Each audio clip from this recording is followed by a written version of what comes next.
வணக்கம்.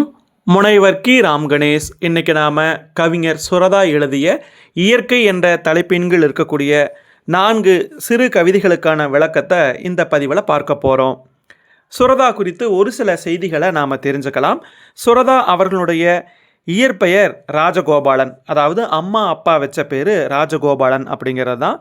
இவர் கவிதை உலகத்துக்கு வந்ததுக்கப்புறம் தன்னுடைய பேரை சுப்பு ரத்தின தாசன். வணக்கம். முனைவர் கி. ராம் கணேஷ். இன்னைக்கு நாம கவிஞர் சுரதா அந்த சுப்புரத்தினம் அப்படிங்கிற கவிதைகளுக்கான பொருளை இந்த பதிவுல பார்க்க போறோம். அப்படிங்கிற பேர் இயற்கை என்ற தலைப்பின் மேல மொத்தம் ஒரு 4 கவிதைகள் இருக்கு. இறைவன், உலகம், பூமி, நிலம் வெளிப்பாடாக தன்னுடைய பெயரை சுப்பு ரத்தின தாசன் அப்படிங்கிற சின்ன சின்ன கவிதைகளாக அப்புறம் காலப்போக்கில் அதற்கான பொருளை இந்த பதிவுல நாம பார்க்கலாம். முன்னதாக சுரதா குறித்த ஒரு சில செய்திகளை நாம தெரிஞ்சுக்கலாம். சுரதா அப்படின்னு வச்சுக்கிட்டாரு. இவரை ஊமை கவிஞர் அப்படின்னு சொல்லுவாங்க. இந்த கம்பேர் பண்ணி சொல்லுவாங்கல்ல, அது போல இது போல அந்த மாதிரி அந்த ஊமையை சொல்லி சொல்லி கவிதை படைக்கக்கூடிய காரணத்தினால இவரை ஊமை கவிஞர் அப்படிங்கிற பெயரால் குறிப்பிட்டு சொல்கிறாங்க இந்த தமிழ் உலகம்.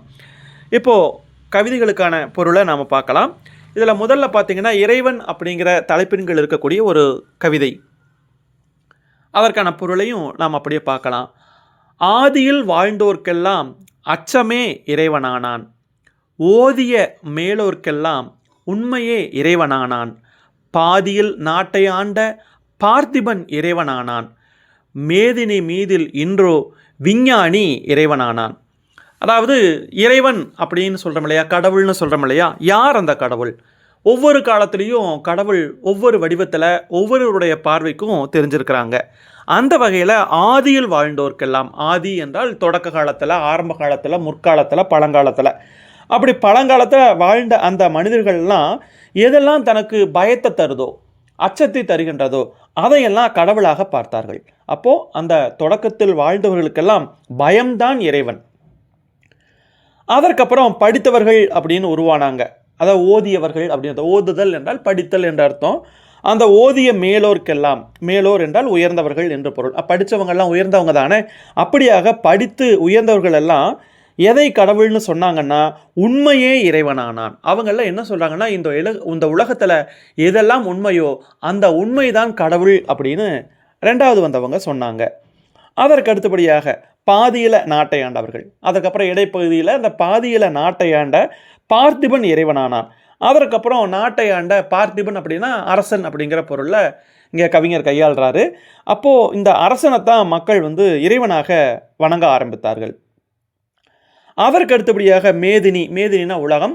இந்த உலகத்தின் மீதில் இன்னைக்கு யார் கடவுளாக இருக்காங்கன்னா, புதுசாக கண்டுபிடிக்கிறாங்க இல்லையா விஞ்ஞானிகள், அறிவியல் ரீதியில் நிறைய கண்டுபிடிப்புகளை கண்டுபிடிக்கிறாங்க இல்லையா, அவங்களத்தான் இன்னைக்கு இந்த உலகம் இறைவனாக பார்க்கின்றது அப்படின்னு சொல்லி குறிப்பிட்டார்.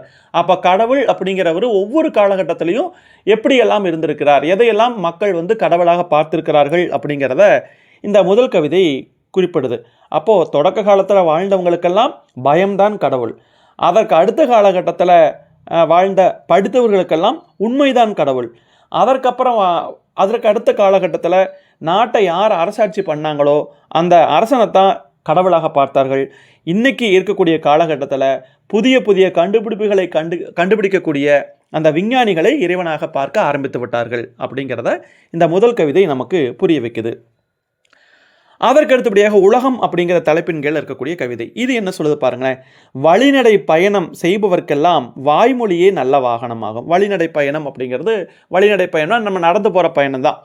அப்போது வாய்மொழி நல்ல வாகனம். இந்த உலகத்தில் வாகனம் அப்படின்னா நமக்கு தெரியும், நம்ம ஒரு இடத்துலேருந்து இன்னொரு இடத்துக்கு கொண்டு செல்லக்கூடிய ஒரு பேருந்து மாதிரி, ஒரு மிதிவண்டி மாதிரி இருக்கக்கூடியது, ஒரு பைக் மாதிரி இருக்கக்கூடியதை தான் வாகனம்னு சொல்லுவோம். அப்போ இந்த உலகத்தில் உண்மையோட நல்ல வார்த்தைகளோட பயணிக்கக்கூடியது தான் அந்த வாய்மொழி தான் இந்த உலகத்தில் நம்ம வாழ்கிறதுக்கான ஒரு நல்ல வாகனம் என்று சொல்கிறாரு கவிஞர். அது மட்டும் இல்லாமல் பொழி நிழல் இயற்கையின் பூப்பந்தலாகும். இந்த மரத்தினுடைய நிழல் இருக்குது இல்லையா, அந்த மரத்தினுடைய நிழல் தான் இந்த பூமிக்கு பூப்பந்தல் போட்ட மாதிரி அப்படின்னு சொல்கிறாங்க. அதுக்கப்புறம் புவியே பொதுமக்கள் புத்தகமாகும். புவி என்றால் இந்த உலகம், பூமி. இந்த பூமி தான் இங்கே வாழக்கூடிய மக்களுக்கெல்லாம் புத்தகத்தின் மூலமாக தான் நம்ம வாழ்க்கையில் நல்லது கெட்டதெல்லாம் தெரிஞ்சுக்கிறோம். இந்த உலகத்தை படிப்பதற்குரிய இந்த உலகம்தான் மக்கள் படிப்பதற்குரிய புத்தகம். ஏன்னா நல்லவங்க யார், கெட்டவங்க யார், எப்படி நடக்கணும், எப்படி நடந்துக்க கூடாது, இது எல்லாம் நம்ம உலகத்தின் மூலமாக தெரிந்து கொள்கின்றோம் இல்லையா? அதனால் இந்த உலகம்தான் மக்களுக்கு புத்தகம்னு சொல்கிறாங்க. அப்போ எதெல்லாம் உலகம் அப்படின்னு பார்த்தா, இந்த இந்த வழிநடை பயணம் போகிறவங்களுக்கெல்லாம் நாம் பேசக்கூடிய பேச்சுகள் தான் அவங்க பயணம் செய்யக்கூடிய வாகனமாக இருக்கின்றது. இந்த இயற்கைக்கு பார்த்திங்கன்னா அந்த மரங்களினுடைய நிழல்கள் தான் பூ பந்தலாக இருக்கின்றது. அதே மாதிரி இந்த பூமியில் வாழக்கூடிய மக்களுக்கெல்லாம் இந்த பூமி தான் புத்தகமாக இருக்கின்றது அப்படிங்கிறத குறிப்பிடுறாரு கவிஞர். அதற்கடுத்த கவிதை பாருங்கள், பூமி. எழுத்தின் மீது நாம் இடுகின்ற புள்ளியே ஒற்றாம். எழுத்துக்கு மேலே நம்ம புள்ளி வைக்கிறோம்ல, மெய்யெழுத்துன்னு சொல்கிறோம்ல, அதுக்கு பேர் ஒற்றுன்னு பேர். அப்போ எழுத்தின் மீது நாம் இடுகின்ற அந்த புள்ளிக்கு பேர் தான் ஒற்று அப்படின்னு பேர். கரையான் உண்டாக்கும் எல்லாமே புற்றாம்.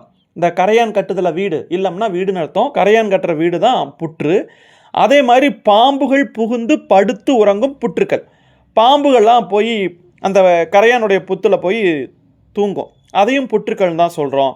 அப்போ இது எல்லாம் என்னென்னா, இந்த புற்றுக்கள் எல்லாம் என்னென்னா பூமியினுடைய செவிகள், பூமியினுடைய காதுகள் தான் இந்த புற்றுகள் அப்படின்னு சொல்லி சொல்கிறாரு கவிஞர். அதுதான் அப்போது எழுத்து மேலே நாம் வைக்கக்கூடிய புள்ளிக்கு பேர் ஒற்றுன்னு பேர், கரையான் உண்டாக்கக்கூடிய வீட்டுக்கு புற்றுன்னு பேர், அந்த பாம்புகள் படுத்து தூங்கக்கூடிய அந்த இடமும் புற்றுக்கள் தான். இது எல்லாமே பூமியினுடைய காதுகளாக விளங்குகின்றன அப்படின்னு கவிஞர் குறிப்பிடுகின்றார்.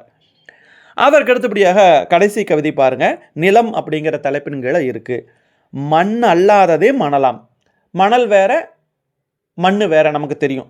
அப்போ மண் அல்லாமல் இருக்கக்கூடியது எது அப்படின்னா மணல் தான். அந்த மணல் பரப்பு தான் நெய்தல் நிலத்திற்கு பாயாம். நெய்தல் நிலம் அப்படிங்கிறது நமக்கு தெரியும், கடல் பகுதி இல்லையா? கடலும் கடல் சார்ந்த பகுதியும் நெய்தல் நிலம் அப்படின்னு நம்ம முன்னோர்கள் சொல்லியிருக்கிறாங்க. அப்போது அந்த நெய்தல் நிலத்தினுடைய அந்த நீர் படுக்கிறது நிலத்தில் தான். அப்போது இந்த நெய்தல் நிலத்திற்கு பாயாக விளங்கக்கூடியது இந்த மணல் தான் அப்படின்னு சொல்கிறாங்க. அதைத்தான் கவிஞர் இதில் குறிப்பிடுறார். பாருங்கள், மண் அல்லாததே மணலாம். அம்மணல் பரப்பு தான் அந்த நெய்தலாகிய அந்த கடல் நிலத்திற்கு பாய் மாதிரி. நாம் படுத்து உறங்குவோம் இல்லையா, பாய், அது மாதிரி அந்த நீர் உறங்கக்கூடிய ஒரு பாயாக இந்த மணல் பரப்பு, அதாவது இந்த நிலம் விளங்குகிறது அப்படிங்கிறத கவிஞர் இந்த கவிதை மூலமாக நமக்கு தெளிவுபடுத்துகிறார்.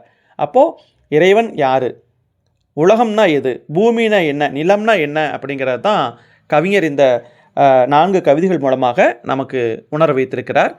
மிகவுமே சிறப்பான கவிதைகள், எளிமையாகவே நமக்கு படித்து பார்த்தாலே புரியும். பெரிய அளவுக்கு நம்ம விளக்கம் சொல்ல வேண்டிய தேவை கிடையாது. இருந்தாலும் நீங்கள் ஒரு முறை அந்த கவிதைகளை முழுமையாக வாசித்து பார்த்தீங்க அப்படின்னா இன்னும் உங்களுடைய கருத்துக்களையும் சேர்த்து எழுதுனா இன்னும் சிறப்பாக இருக்கும். ஏன்னா பல்வேறு சிந்தனைகளை இந்த கவிஞர்கள் நாம் இந்த உலகத்துக்கு கொடுத்துட்டு போயிருக்கிறாங்க. அப்போது சிந்தனை நமக்குள்ளே ஏற்படும் போது நாம் அதில் மிகச்சிறந்த நபர்களாக உருவாக முடியும்.